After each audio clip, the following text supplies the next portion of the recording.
성령님 좋은 아침입니다. 이 시간 성령님을 초청합니다. 오늘도 내 안에 오셔서 하나님을 기쁘시게 드릴 것을 소원하게 해주세요. 오늘 말씀을 통해 구체적으로 무엇을 해야 할지를 깨닫게 해주세요. 깨달은 것을 삶 속에서 실천할 수 있도록 도와주세요. 아멘.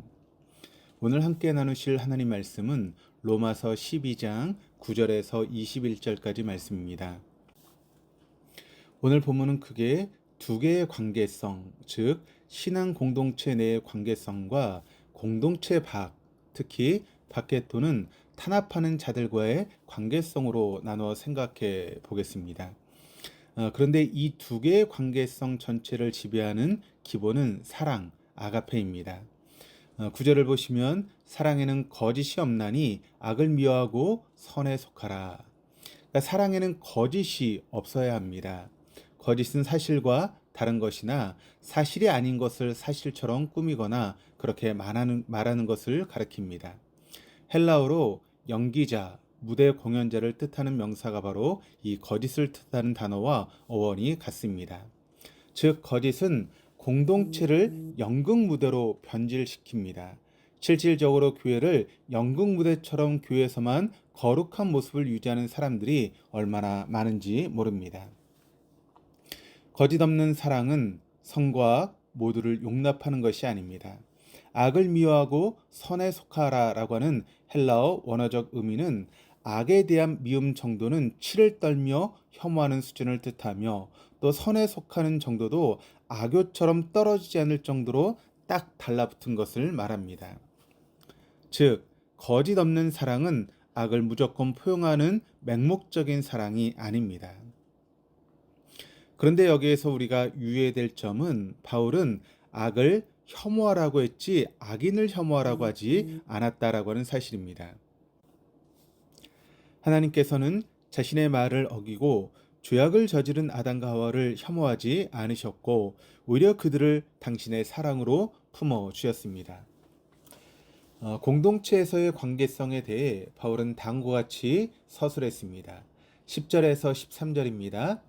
형제를 사랑하여 서로 우애하고 존경하기를 서로 먼저 하며 부지런하여 게으르지 말고 열심을 품고 주를 섬기라. 소망 중에 즐거워하며 환난 중에 참으며 기도에 항상 힘쓰며 성도들의 쓸 것을 공급하며 손 대접하기를 힘쓰라. 바울은 유대인과 이방인들로 구성된 로마 교회 교인들에게 서로 사랑하되 형제 자매처럼 그리고 가족처럼 서로 사랑할 것을 권면합니다. 유대인과 이방인들로 구성된 로마 교회 교인들에게 사랑하되 가족처럼 친형제 자매처럼 사랑하라고 합니다. 가족은 내가 힘들 때 의지할 수 있고 남들이 다 싫어해도 감싸주는 존재입니다. 인간의 가치는 그가 가진 권력이나 재물의 소유의 유무에 의해서 평가되어서는 안 됩니다. 인간은 인간 그 자체로서 이미 가치가 있습니다. 왜냐하면 하나님께서 우리 한 사람 한 사람을 당신의 형상으로 창조하셨기 때문입니다.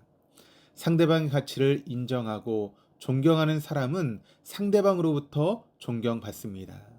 그러나 상대방의 가치를 인정하지 않고 자신의 가치만 인정받기를 원하는 사람은 그 누구로부터 진정으로 존경받을 수 없습니다. 그런데 신앙 공동체가 진정한 공동체가 되기 위해서는 무엇보다도 가족의 사랑으로 하나 된 모두가 합심하여 주님을 섬겨야 합니다. 주님을 섬기되 열심을 내서 부지런히 일하며 성령으로 뜨거워진 마음을 가지고 섬겨야 합니다.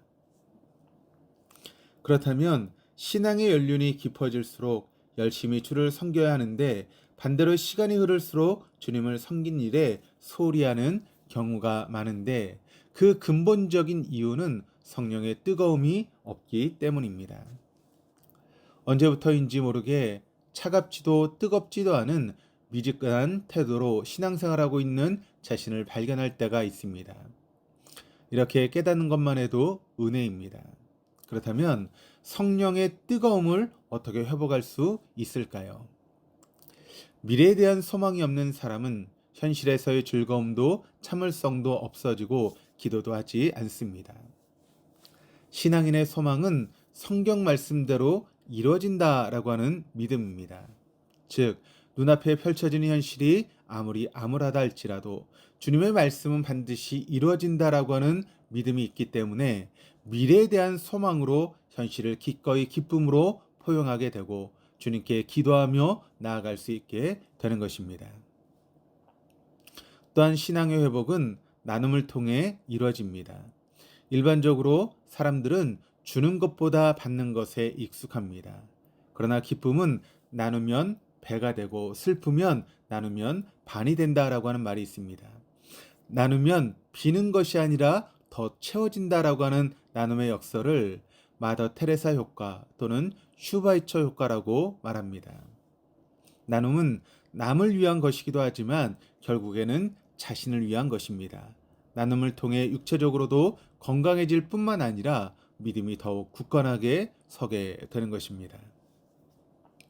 두 번째로 신앙 공동체 박, 특히 신앙 공동체 또는 성도들을 종교적으로 박해하거나 탄압하는 자들과의 관계성에 대해서 살펴보겠습니다. 바울은 자신 또는 우리를 핍박하는 자들에 대해 다음과 같이 하라고 말씀하고 있습니다. 14절에 저주하지 말라. 17절에 악으로 악을 갚지 말라. 19절에 원수를 갚지 말라. 21절에 악에게 지지 말라. 핍박하는 자들을 향해 저주하지 말고 악으로 원수를 갚지 말고 악에게 지지 말라는 이 말들은 인간의 본성을 거스르는 권고가 아닐 수 없습니다. 출애굽기 21장에는 폭행에 대해 이렇게 이야기를 합니다. 생명은 생명으로, 눈은 눈으로, 이는 이로, 손은 손으로, 발은 발로, 된 것은 된 것으로, 상하게 한 것은 상함으로, 때린 것은 때림으로 갚을지니라.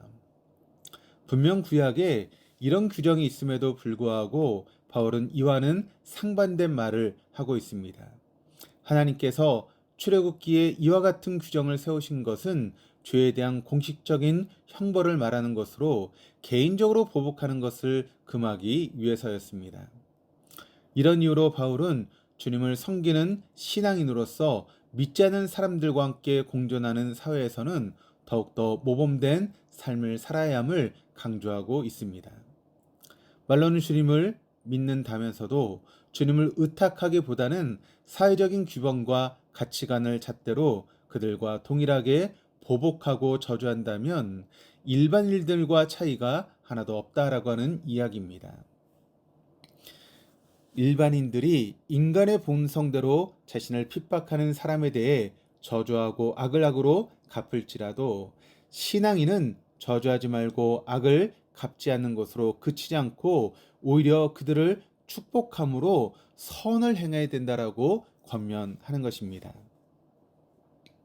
믿음은 나의 주관이나 사회적인 가치관이 우선되는 것이 아니라 언제나 주님의 말씀이 우선되어야 합니다. 예수님께서 십자가에 매달린 자신을 향해 침을 뱉으며 저주하는 유대인들을 향해 저주하시지 않으시고 오히려 하나님께 그들의 무지를 용서해 달라고 간청하셨습니다. 다윗은 시기심에 불타 자신을 죽이라는 사울을 처치할 수 있는 두 번의 절호의 기회가 있었음에도 불구하고 그는 사울을 해하고자 하는 부하들을 오히려 나무랬습니다. 이유는 주님만이 심판자이시기 때문입니다. 바울은 신명기 32장 35절 말씀을 인용하여 19절에 이렇게 이야기를 합니다. 내 사랑하는 자들아 너희가 친히 원수를 갚지 말고 하나님의 진노하심에 맡기라. 기록되었을 때 원수 갚는 것이 내게 있으니 내가 갚으리라고 주께서 말씀하시니라. 인간이 인간을 심판하는 것처럼 위험한 일은 없습니다. 더 나아가 원수가 곤란한 처지에 처해 있다면 그를 외면하지 말고 오히려 그에게 은혜를 베풀 것을 요청하십니다. 오늘 바울이 본문을 통해 전한 공동체의 내 외적인 관계성을 요약하면 하나님을 사랑한다라고 하면서 이웃을 사랑하지 않는 삶은 거짓된 삶입니다. 하나님을 사랑한다면 이웃을 사랑해야 하는데 우리는 예수님처럼 원수를 그렇게 사랑할 수 없는 존재입니다. 우리의 힘으로는 박해하는 자를 축복하고 원수를 용서할 수 없습니다. 그러나 나는 할 수 없지만 우리와 함께 계시는 주님의 능력으로 가능하고 우리 안에 계신 성령님을 통해서 이와 같은 삶이 가능한 줄 믿습니다. 기도하시겠습니다. 하나님 아버지, 우리를 향하신 주님의 자비하심이 아니었던들 어찌 이 오늘이라고 하는 이 시간을 맞이할 수 있었겠습니까? 주님께 허락해 주신 오늘을 사랑이라는 가식의 가면을 쓰고 연극하며 살아가는 하루가 아니라 주님께서 베풀어 주신 사랑에 힘입어 악을 철저하게 내쳐버리되 사람을 저주하거나 미워하지 않고 주님의 사랑으로 품고 그 사람을 위해 기꺼이 축복하며 기도하는 복된 하루가 되게 도와주옵소서. 우리를 주님 안에서 형제자매로 맺어 주셨으니 가족의 사랑으로 서로의 가치를 인정하고 또 존경하며 서로에게 부족한 것을 나누며 살아갈 수 있도록 도와주시옵소서. 하나님 사랑과 이웃 사랑이라고 하는 삶을 살아간 우리로 인해 불신과 미움이 가득한 이 세대에 위로부터의 평안과 평화가 충만할 것이라는 믿음 속에서 우리에게 허락하신 일상을 살아갈 수 있도록 도와주옵소서. 감사드리며 예수 그리스도 이름으로 기도드립니다. 아멘.